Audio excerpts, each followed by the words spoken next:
이 뜻깊은 날에 하나님의 은혜를 찬양해 주심으로 우리의 마음속에 다시금 하나님의 은혜를 되새기게 해주신 우리 찬양대 아름다운 찬양에 감사의 말씀을 드립니다. 우리가 오늘 여기에 함께 자리하게 된 것, 또 이 교회가 지난 40여 년의 역사 속에 오늘에 이르게 된 것 모두 하나님의 은혜라고 생각을 합니다. 사람들이 수고했지만 하나님의 은혜 안에 수고한 것이라고 생각을 합니다. 제가 6대 목사인데요, 제 앞서서 5분의 우리 목사님들과 또 여러 성도님들께서 함께 수고해 주셨고, 또 오늘 하나님의 축사를 통해서 알게 된 것은 제가 재임했던 시절뿐만 아니라 영혼을 위해서라면 기상천외한 결정들을 하시고 그런 일들을 행하시는 우리 동탄 새하늘교회 성도님들의 그런 이야기를 들으면서 정말 그 시절에도, 제가 부임하기 전 시절에도 참 목사님들과 함께 헌신하셨구나, 정말 영혼을 위한 수고를 아끼지 아니하셨구나라는 생각들을 제 마음속에 갖게 되었습니다. 물론 제가 재임하던 시절에도 교회를 위해서라면, 하나님을 위해서라면 어떠한 헌신도 아끼지 아니하신 그런 성도님들이셨습니다. 제가 생각을 해보면 그때는 38, 9 그쯤 됐던 것 같습니다. 그때는 기독교 안팎으로 비전이란 단어가 들어가면 책들을 마구 읽어 제꼈던 아주 젊은 가슴 뜨거웠던 그런 시절이었습니다.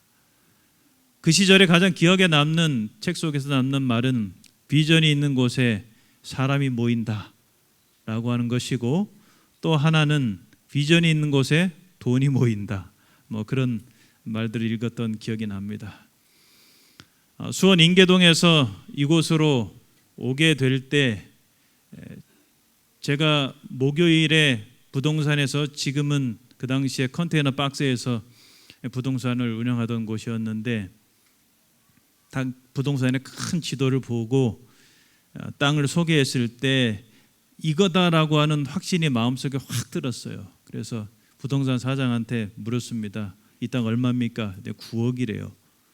그래서 그러면 최대한 당신은 땅 주인하고 이야기를 해서 금액을 낮추시오. 나는 교인들을 설득할 테니. 그리고 안식일에 교회에서 이 땅은 무조건 사야 된다고 그렇게 호소하고 장로님 집사님들과 함께 이제 식사 후에 이 부지로 왔었던 기억이 납니다. 그런데 그 당시는 지금 박지성로도 없고 비포장 도로고, 그 길을 삥 돌아오니까는 한 20분에서 25분이 걸렸어요, 차로. 그래서 땅을 보았을 때, 이 땅이라고 말씀드렸을 때 좋다고 하신 분이 한 분도 없었습니다. 저는 굉장히 서운했습니다. 그런 상황에서 이런저런 계획을 하고 의논을 하고, 근데 참 제 기억에 계약금이 8천만 원이에요. 나중에 이제 다운을 시켜서 8억 1,600이었는데 땅값이 부동산 복비 빼고 계약금이 8천만 원인데 8천만 원이 없는 거예요. 물론 그 전에 교회 부지 헌금을 제 기억으로는 1억 7,500만 원을 작은 성도들과 함께 약정을 했는데, 그 다음 스텝으로 안 넘어가니까 이 성도님들이 헌금 내시는 것 열정이 좀 줄어들으셨어요. 그래서 그 시점에서는 제 기억에 2,800인가 1,800인가 이렇게 교회 헌금이 있었습니다. 계약금이 없잖아요. 합회에서도 돈이 없다고 그러고, 기본적으로 지원해 주는 것만 지원해 주고, 직원을 열었을 때 어떻게 마련해야 될지를 열었을 때 우리 김봉란 집사님 지금 참 연로하시지만 수석 집사님이셨는데, 목사님 제가 500을 어떻게든지 빌려보겠습니다. 그렇게 500 준비하고, 또 헌금 약정하시고 드리지 아니하신 한 집사님께 제가 전화를 걸어서 사정을 얘기하고 또 2천만 원을 이렇게 받고 해서 8천만 원을 채워서 계약을 했던 그런 기억이 납니다. 상당히 무리한 도전이었지만 정말 하나님을 위해서 더 나은 교회의 모습을 꿈꾸었고, 또 더 나은 미래를 마음속에 꿈꾸었습니다. 여러분들의 모습을 보니까 그 이후에 세 분의 목사님들이 또 수고해 주시면서 교회를 더 성장하고 발전시켜 주셨음에 감사드리고, 또 함께 협력해서 제 얼굴을 모르시는 우리 장로님 집사님들 함께 교회를 위해 수고해 주심에 감사의 말씀을 드립니다. 여러분들은 제가 가졌던 꿈을 현실화 시켜가고 계신 그런 분들입니다. 당시 제가 가졌던 꿈은 153평의 기적인가요? 그 책을 읽는데, 한 목회자의 개신교 목회자의 책을 읽는데 153평의 본당에는 500명의 좌석이 들어간다는 얘기를 듣고 저는 153평의 본당을 짓는 게 꿈이었습니다.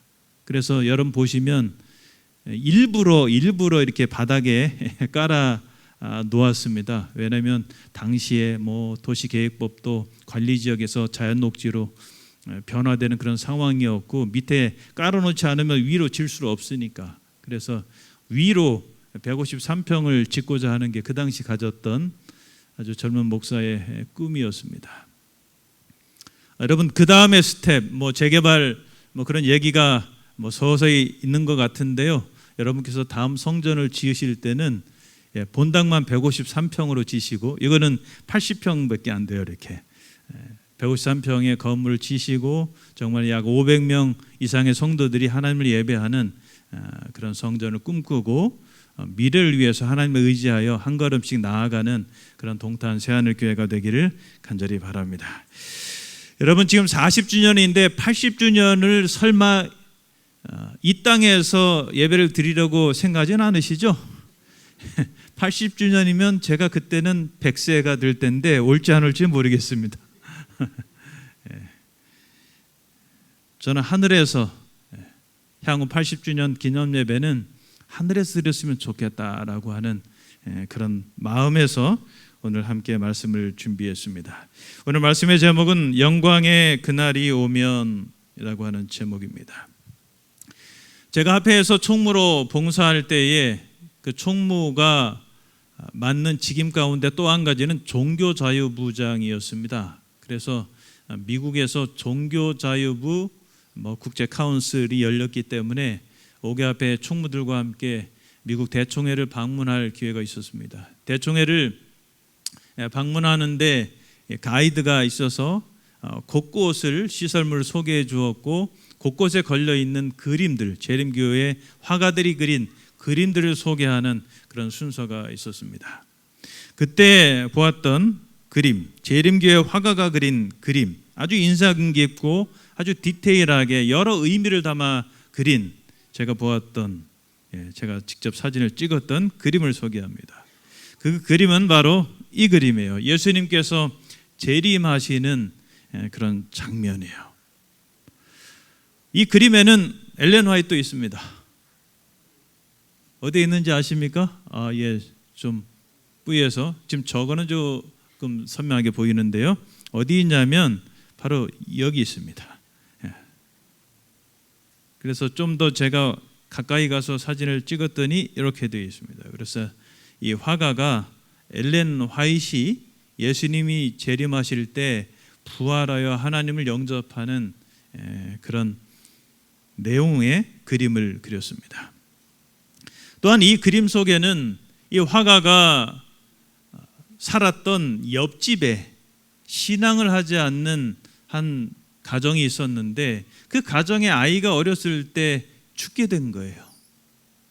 그런데 이 화가가 그 죽게 되었던 아들을 예수님 재림하실 때 그 가정이 신앙생활을 통해서 다시 만나는 그런 소망을 또 이 그림 속에 담아 놓았습니다. 그 그림이 바로 이 네모 안에 있는 그림입니다. 죽었던 이웃집, 옆집에 살았던 부부가 아이를 다시 만나는 그 일이 있었으면 좋겠다라고 하는 소망을 담아 그렸습니다. 자, 이 그림 속에는 여러 민족들이 있어요. 그 중에 한국 사람은 있을까요, 없을까요? 예? 예, 있죠. 어디 있습니까?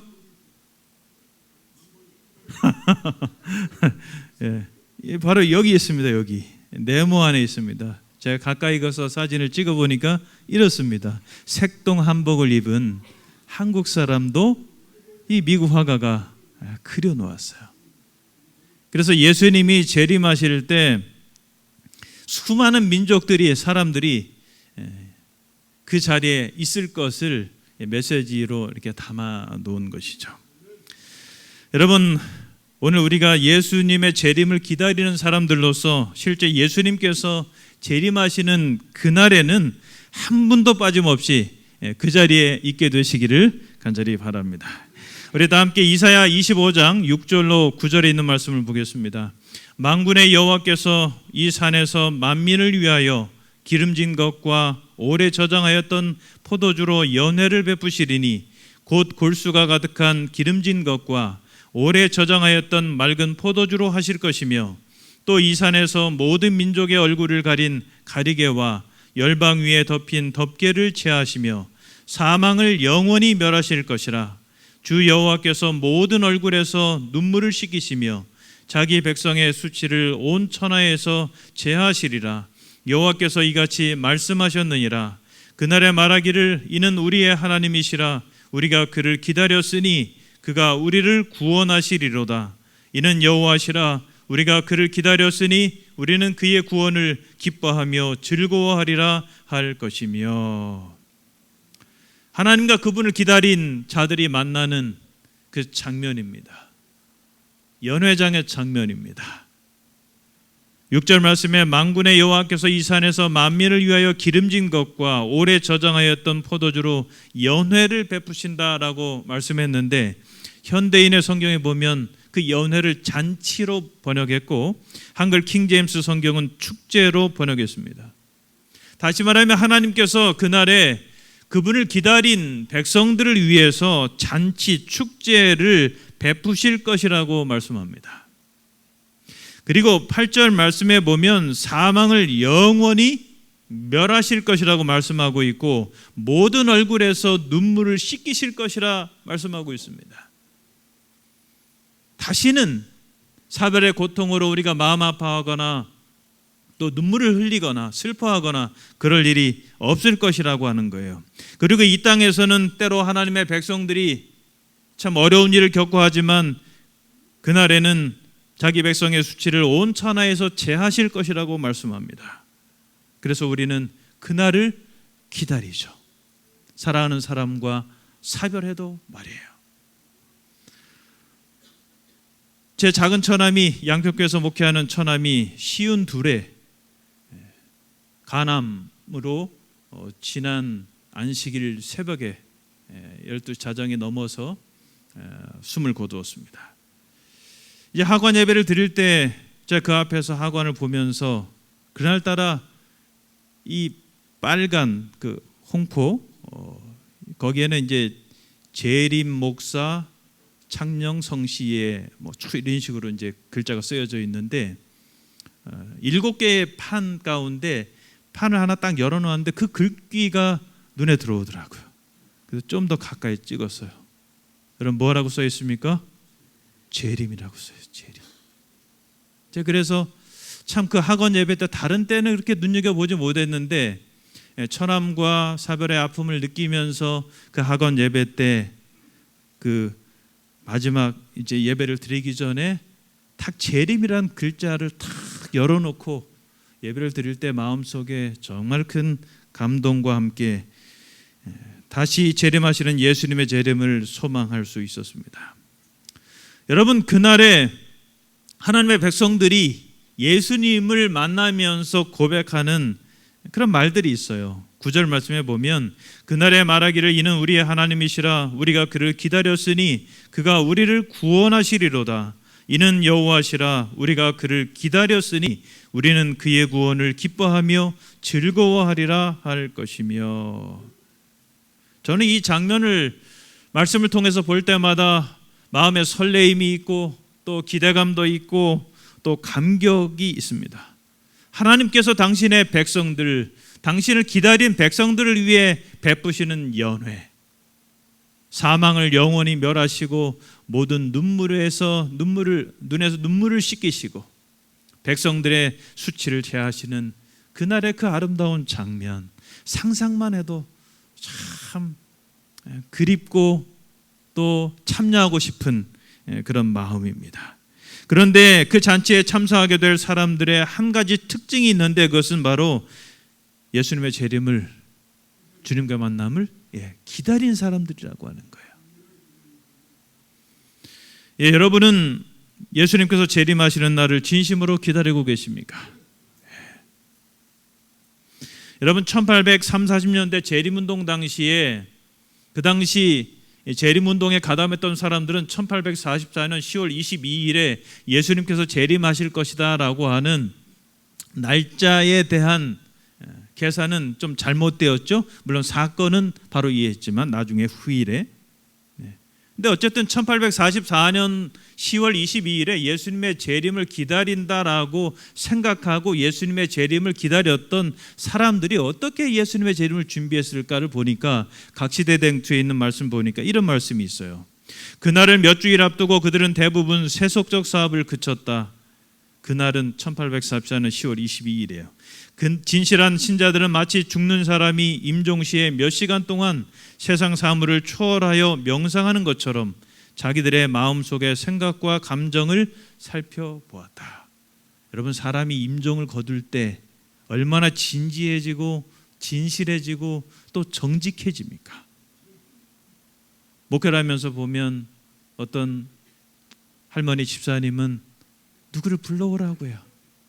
마음에 어떤 서운한 감정이 있으면 그를 불러오라고 해서 마음을 풀고, 뭔가 자신의 마음속에 꺼리낌 없이 잠들고자 하는 그런 소망들을 표현하죠. 그렇게 당시 예수님의 재림을 기다렸던, 재림운동에 참여했던 사람들은 자기들의 마음속의 생각과 감정을 살펴보았다고 했어요. 그러면서 엘렌 화이트가 이렇게 언급합니다. 하나님의 백성이라고 공언하는 자들이 지금도 그때와 같이 스스로를 살피고 열렬하고 확고한 신앙을 가진다면 얼마나 좋을까. 여러분, 우리 신앙의 선배들은 먼저 죽는 사람이 임종시에 자신의 삶을 회고하며 정리하듯 그렇게 매일 자신의 삶을 살폈고, 이제 주님의 재림이 며칠 안 남겨두었다라고 하는 확신 속에 전도했고, 그 재림으로 인해 서로를 위로하고 격려하며 소망을 가졌습니다. 여러분, 오늘 우리에게는 그런 기다림이 있습니까?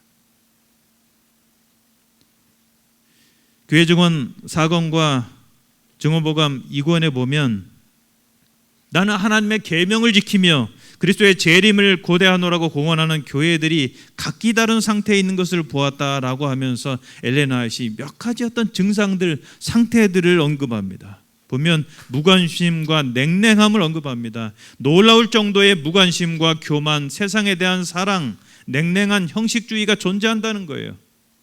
예수님의 재림을 기다린다라고 공언하는 백성들에게 이런 모습이 나타난다는 거죠. 또 한때 생각과 대화의 중심이었던 그리스도의 재림에 관하여 오늘날은 별로 말하지 않는다는 거예요. 제가 어렸을 때만 해도 교회에 저녁이든 안식일 낮이든 참 많이 재림에 대한 이야기들을 했어요. 또 영적으로 무디어진 채로 이 땅에 살고 있다라고 하는 거예요. 저도 목회를 하지만 제 자신의 삶을 정직하게 진지하게 돌아볼 때가 있어요. 나는 정말 재림을 기다린다고 하는 사람이 맞는가? 내 생각과 내 삶의 초점이, 내 삶의 방식이 예수님의 재림에 초점이 맞춰져 있는가? 그것을 생각하면서 참 자문하고 반성할 때가 참 많이 있습니다. 오늘날 여러분, 2000년대 이후로 참 예수님의 재림에 대한 기대감이 상실되어 있고, 정말 영적으로 무감각하고 때로는 영적 퇴보의 모습을 보이는 성도들이 참 많습니다. 예전에 이산가족 상봉에 대한 기사를 신문에서 보는데 아주 인상 깊게 보았던 그런 신문 기사가 있습니다. 그 기사의 주인공은 이끝남 할머니예요. 이름이 참 끝내주죠. 이끝남이에요. 72세 된 그런 할머니인데 6.25 때 남편하고 헤어진 거예요. 근데 헤어진 사연이 참 기가 막혀요. 신문기사의 시작말이 이렇게 시작이 됩니다. 인고와 기억 없는 기다림의 세월이었다. 혼자 자식을 기르며 반세기를 버텨온 남쪽의 아내는 남편이 북에 살아있다는 소식에 목이 메어 말을 잇지 못했다. 8.15 이산가족 상봉이 있기 한 달 전에 북에 있는 남편이 자신을 찾는다는 소식을 들은 거예요. 50년 만에 말이에요. 어떻게 남편하고 헤어졌냐면 6.25가 이제 발발하자 이 명동에 서울 명동에서 신문 지국을 남편이 경영을 했는데 이제 잠시 고향으로 피난 가자고 하고 이끝남 할머니와 두 아들을 데리고 한강을 넘어서 이제 넘어왔어요. 이제. 근데 가만히 생각해 보니까 갈 길이 멀거든요. 그래서 내가 다시 강 건너 가서 자전거를 구해오겠다라고 하고 남편이 다시 한강을 넘어서 북쪽으로 가더니 소식이 끊긴 거예요. 그리고 나서 산 거예요. 이끝남 할머니가 그 신문 기사를 보면 제과점도 운영하고 과일 행상도 하고 뭐 다방도 운영하고 정말 힘들게 살았다고요. 또 주변에서 좀 개가하라고 하는 그런 권고도 있었지만 이 할머니는 개가하지 않았대요. 왜냐하면 남편이 꼭 돌아올 것만 같아 개가하지 않았대요. 그런데 드디어 50년 만에 남편이 자신을 찾고 있다는 이복연이라고 남편이 자신을 찾고 있다는 소식을 들은 거예요. 그래서 이제 상봉장으로 갔습니다. 남편을 만날 때 여러분 첫 마디가 무엇이었는지 아십니까? 그래, 네 자전거 사왔나? 이게 첫 마디였대. 그리고 서로 부둥켜 안고 얼굴을 비비고 정다운 시간을 보냈다는 기사를 본 적이 있습니다. 여러분 이 땅의 기다림도 50년을 수절하며 기약 없이 사라진 남편을 기다린 사람이 있습니다. 그가 그렇게 살았던 이유 중에 하나는 남편이 꼭 돌아올 것만 같아. 여러분 오늘 우리도 내가 다시 오리라고 약속하시며 하늘로 승천하신 예수님이 꼭 돌아올 것만 같다라고 하는 확신이 우리 마음속에 있다면 여러분 우리도 순결한 신부처럼 그렇게 예수님을 기다릴 수 있지 않겠습니까? 여러분 50년이 아니라 60년, 70년의 세월도 예수님이 정말 이 땅에 꼭 오실 것이라고 하는 확신이 우리 마음속에 있다면 신실한 모습으로 기다릴 수 있지 않겠습니까? 우리의 삶에 그런 기다림, 다시 오실 예수님의 재림을 맞이하기 위해 준비하는 삶이 회복되기를 간절히 바랍니다. 여러분 성경에 보면 예수님의 재림의 날과 시에 대해서는 특별히 특정하여 말씀하지 않으셨습니다. 오직 아버지만 아신다고 했어요. 왜 그렇게 말씀하셨을까요?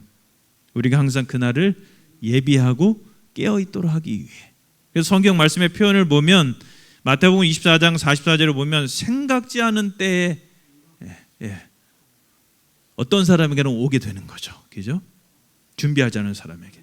생각지 않은 때 오지 않도록 깨어 있으라는 거예요. 또 알지 못하는 시간이라는 표현이 나오고요. 누가복음 12장 46절 평안하다 할 그때 뜻밖의 그날 이렇게 되지 않도록 깨어 기다리라고 하는 거예요. 준비하라고 하는 거예요. 여러분 종교개혁자 마틴 루터는 예수님의 재림과 관련해서 이렇게 언급했습니다. 예수께서 자신이 오실 시간을 알려주시지 않은 이유는 우리가 긴장을 해제하고 안일에 빠짐을 염려하셨기 때문이다. 트렌치라는 사람은 그의 재림은 어느 날이나 가능하고 어떤 날도 배제되어 있지 않다. 벨리라는 사람은 하나님의 백성들은 천년의 항해를 준비함과 동시에 오늘 밤이라도 배를 버릴 각오가 되어 있어야 한다. 그러니까 우리가 이 땅의 삶을 살 때 성경에 나온 표현처럼 규모 없이 사는 사람은 사는 게 아니고 100년, 1000년을 살 것처럼 계획을 하며 살되 오늘 밤이라도 내 사업, 네가 하고 있는 것 하나님이 버리라고 하시면 버릴 수 있는 그런 믿음으로 사는 것, 이것이 진정한 재림 성도의 삶이라고 하는 거예요. 여러분 지금 전 세계 곳곳에서 재림의 징조들이 동시다발적으로 일어나고 있습니다. 지진, 홍수, 태풍, 자연재해에 대한 소식들이 끊이지 않습니다. 전쟁과 전쟁의 소문들이 곳곳에서 일어나고 국제적 테러가 일어나고 공포에 떨게 하고 기근, 지진, 전염병 이런 것들은 보다 빈번하고 강도 높게 발생하고 있습니다. 도덕적, 종교적 부패, 정치적, 경제적 분쟁, 영적 쇠퇴와 악의 증가, 배교, 심리적 스트레스, 사랑의 메마름 이런 징조들은 모두 예수님의 재림이 임박했다라고 하는 것을 가르쳐 줍니다. 여러분, 우리가 일어날 때 무슨 생각으로 어떻게 살아야 할까요? 미니스트리지에 보면 랑쿠 스테파노비치 박사가 재림의 징조들은 우리에게 지속적으로 이 세 가지를 상기시켜 준다라고 얘기를 해요. 근데 우리는 재림의 징조를 매스컴을 통해서 접하다 보면 두려움에 사로잡힐 때가 있는데, 이 랑쿠 스테파노비치 박사는 이 세 가지를 성도들이 생각해야 할 것을 언급하고 있습니다. 첫 번째는 그리스도의 재림이 임박했다라고 하는 것들을 징조를 통해서 느끼라고 하는 거죠. 징조의 기능은 그것을 계속해서 상기시켜 주기 위한 거라는 거예요. 두 번째는 앞날에 대한 기대와 소망이 살아있다. 내가 가지고 있는 이 소망 여전히 살아있는 거구나, 사라지지 않았다라고 하는 것들을 생각하라는 거죠. 세 번째는 주님께서 신자들을 잊지 않으셨고 역사는 하나님께서 지정하신 목표를 향하여 움직여가고 있다라고 생각하라는 거예요. 예수님의 재림의 징조는 우리에게 공포감 주고 두려워하고 긴장하게 만들기 위한 목적이 아니라 이 세 가지 사실들을 하나님의 백성들이 생각하고 준비하도록 그런 목적으로 주어졌다라고 하는 거죠. 여러분, 예수님의 재림이 지체되는 것처럼 우리가 느끼지만 그분은 분명히 오실 것입니다. 곧 오실 것입니다. 여러분, 히브리서 10장 37절 38절 말씀입니다. 우리 함께 읽어볼까요? 시작. 잠시 잠깐 후면 오시리가 오시리니 지체하지 아니하시리라. 나의 의는 믿음으로 말미암아 살리라. 여러분, 잠시 잠깐 후면 오시리가 오실 것입니다. 내가 다시 오리라고 말씀하신 그분께서 오실 것입니다. 그러므로 뒤로 물러가지 마시고 오직 믿음으로 사시게 되기를 바랍니다. 우리의 예수 믿음은 머지않아 그분과의 만남으로 이어지게 될 것입니다. 끝까지 기다리는 자가 되시고 결코 믿음의 자리를 떠나지 않는 우리 성도들이 되시기를 바랍니다. 꽤 오래전에 반내원 목사님의 일대기가 그려진 꺼지지 않는 불이라는 책을 아주 감명 깊게 읽었습니다. 그 책의 전반적인 내용도 좋았지만 저는 그 머릿말에서 참 깊은 감동을 받았습니다. 그 머릿말은 이윤희라고 하는 분이 썼는데, 그분이 이 반내원 목사님의 일대기를 이제 마치면서 반내원 목사님께서 하신 예수님의 재림과 관련해서 하신 말씀을 그 머릿말에 이렇게 적고 있습니다. 정거장에서 열차를 기다리는 승객들이 기다리다 지쳐 돌아가 버린 텅 빈 플랫폼에 끝내 나타날 기차를 타기 위해 혼자 남는 승객이 되어도 그 기차를 기다리겠다. 반내원 목사님이 이렇게 고백을 했대요. 예수님이 타고 오시는 그 기차를 기다리는데 사람들이 기다리다 못 버티고 하나둘 다 사라져서 결국 나 혼자 그 텅 빈 플랫폼에 남는다 해도 나는 그 기차를 기다리겠다, 이렇게 고백했다는 거예요. 이윤이란 분이 그 반내원 목사님의 고백을 언급하며 이렇게 또 고백을 해요. 나도 그분과 함께 비록 텅 빈 플랫폼이라도 끝내나마 차를 기다리는 승객이 되고 싶다. 저는 이렇게 감동적인 머릿말은 본 적이 없어요. 지금까지 읽었던 수많은 책들 중에 가장 감동적인 책의 머릿말이에요. 여러분, 주님이 타고 오시는 기차는 비록 더디 오는 것처럼 느껴질지라도 분명히 올 것입니다. 그 기차를 기다리다 비록 나 혼자 남는다 해도 그 예수님의 재림 기차를 기다리는 그런 진정한 재림 성도들이 되시기를 바랍니다. 예, 12시네요. 좀 늦게 시작했으니까 좀 양해를 해 주실 거죠? 제가 단상에 쓴 건 한 30분 정도 그랬던 것 같아요. 예, 마지막으로 그러나 한 이야기를 말씀드리고 마칠까 합니다.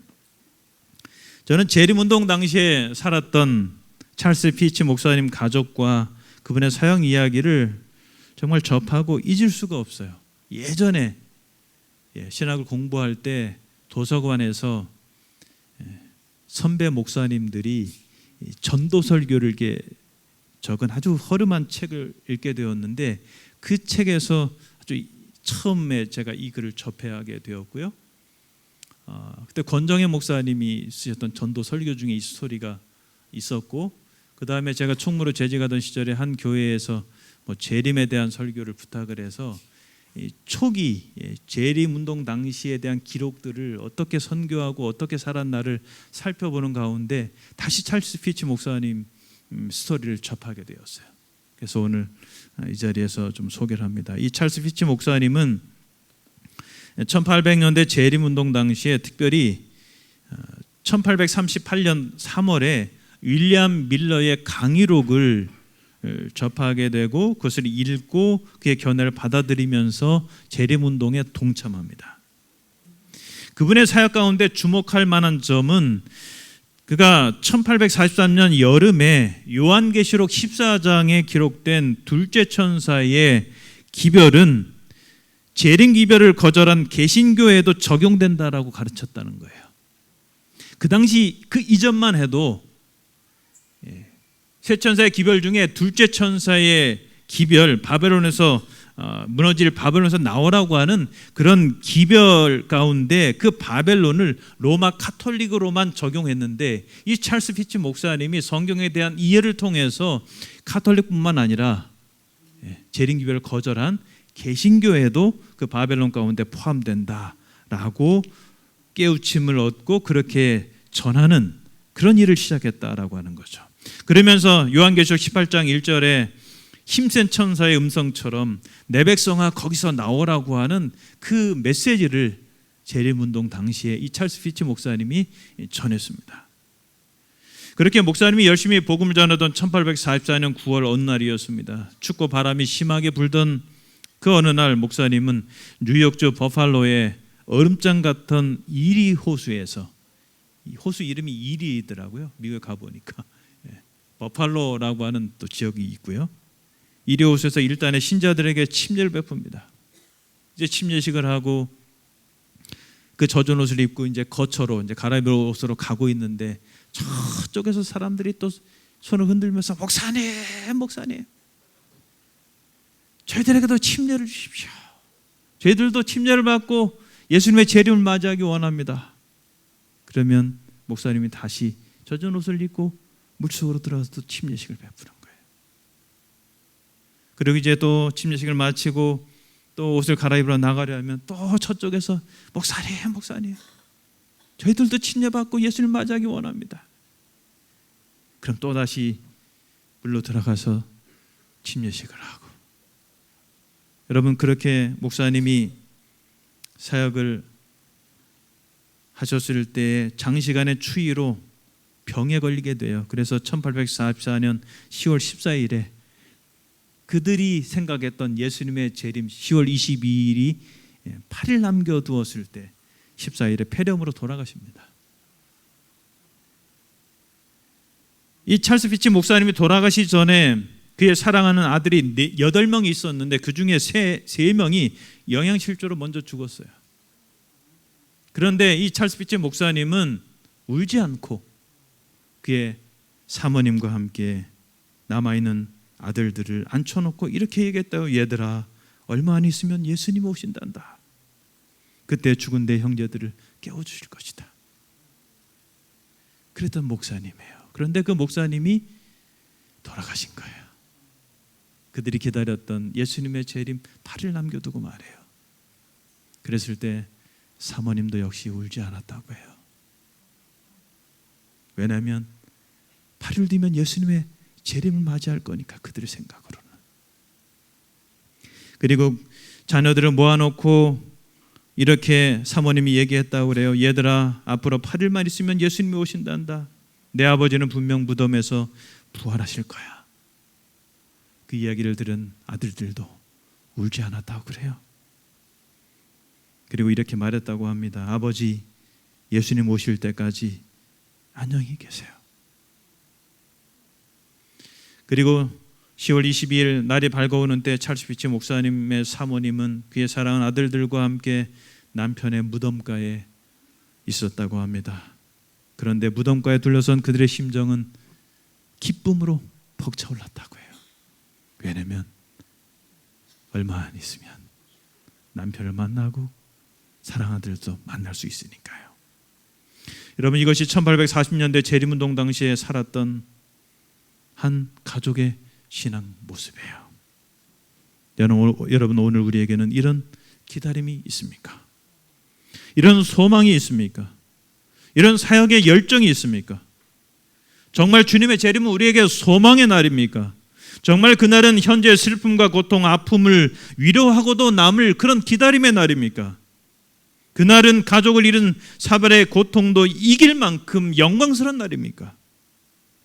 여러분, 우리 모두가 우리 각자의 신앙, 가족의 신앙을 돌아보았으면 좋겠습니다. 예수님께서 부활하시고 승천하실 때 예수님은 그분의 제자들에게 말씀하셨죠. 내가 다시 올 것이라고. 그때 예수님의 재림의 약속을 받은 제자들의 마음과 삶이 어떠했는 줄 아십니까? 2000년 전에 재림의 약속을 받은 예수님의 제자들의 마음과 삶, 이랬습니다. 각시대전투 302페이지. 재림의 약속은 제자들의 미래를 밝혀주었고 어떤 슬픔도 빼앗아갈 수 없고 어떤 시련도 흐리게 할 수 없는 기쁨과 희망으로 그들의 마음을 충만하게 하여 주었다. 박해와 시련 중에서도 크신 하나님, 우리 구주 예수 그리스도의 나타나심이 복된 소망이 되었다.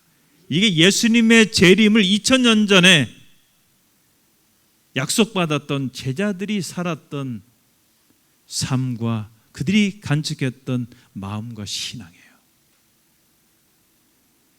여러분, 오늘 우리의 마음과 삶, 미래도 이렇게 되기를 바랍니다. 예수 그리스도, 그분 때문에 내 미래가 밝다고.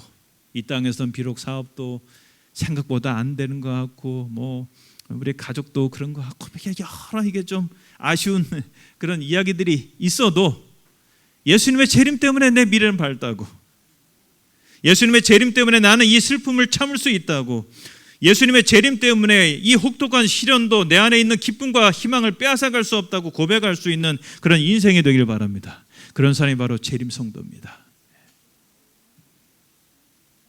여러분, 기다림의 세월이 아무리 길다 하여도 기다리고 또 기다리시기 바랍니다. 앞서 말씀드렸던 것처럼 플랫폼에서 주님이 타고 오시는 기차를 기다리고 또 기다리고 결국에 나 혼자 남는 승객이 된다 할지라도 끝까지 남아 그 예수님의 재림을 기다리는 그런 믿음, 그런 신앙을 간직하게 되기를 바랍니다. 여러분, 우리의 기다림은 영원한 생명을 향한 기다림이에요. 평생을 기다려도 아깝지 않아요. 이 땅에서 기껏해야 100년 살고 영원을 선물로 받는다면 여러분, 기다릴만 하지 않습니까? 50년, 60년, 100년도 기다릴만 하지 않습니까? 우리가 그토록 사랑했었지만 죽음으로 이별했던 사람을 다시 만날 수 있는 날인데, 우리가 썩지 않은 몸으로 영광스럽게 변화될 날인데 평생을 기다리면 어떻습니까? 게다가 다시 오시겠다고 약속하신 분은 우리를 사랑하사 우리를 위해 생명을 바치신 분, 우리를 영원한 사망에서 살리시기 위해 마지막 피 한 방울까지도 다 흘리신 분, 게다가 그분이 다시 오실 때까지 포기하지 않는 사람, 우리를 끝까지 붙들어 주실 분 아닙니까? 그렇다면 그분을 평생 기다려도 후회스럽지 않은 그런 것 아닐까요? 여러분, 저희 처남이 갑작스럽게 이렇게 주안에 잠이 들면서 지난 일요일 날 호주에서 선교사로 봉사하는 큰딸이 갑자기 아빠 나 내일 5시 한 35분에 인천공항에 도착해. 비행기를 갑자기 끊어가지고 갑자기 이제 그렇게 하고 오게 됐어요. 그래서 제가 일요일 날 이제 공항에 가서 이제 비행기가 도착할 무렵에 딱 기다리는데 마음에 설렘이 있더라고요. 한 7개월 조금 넘는 기간 만에 이제 만나는 것인데, 물론 그 전에 집사람과 카톡으로 뭐 통화도 하고 저도 통화도 하고 했는데, 그냥 전화 통화를 하는 거와 가끔 전화 통화하는 거와 직접 만난다는 것은 감흥이 다르더라고요. 그래서 제가 재림을 기다린다는 것도 그럴 것 같다는 생각이 들었어요. 우리가 말씀을 통해서 예수님을 만나고 또 그분의 음성도 듣고 하지만, 또 기도를 통해서 가끔 그분과 소통하지만, 그냥 통화하는 거와 직접 눈으로 보는 거는 다르더라고요. 그런데 여러분, 6시가 됐어요. 35분이 도착 시간이고 도착했는데 6시가 돼서 딸아이에게 문자 왔어요. 아빠 죄송해요. 아직 짐을 못 찾았어요. 그런데 지겹지가 않더라고요. 제가 생각했던 것보다는 이 아이가 늦게 나오는데 짐을 빨리 못 찾아서 짐이 안 나와서 그냥 기쁜 마음으로 기다리게 되더라고요. 걱정 마라. 편안하게 짐 가지고 와.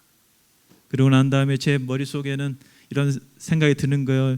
이 딸아이를 이제 7개월 반 만에 만나게 되는데 내가 어떤 표정으로 어떤 포즈로 그 아이를, 공항에서 나온 아이를 맞아줄까, 막 이런 상상을 하면서 막 즐거움에 사로잡히는 거예요.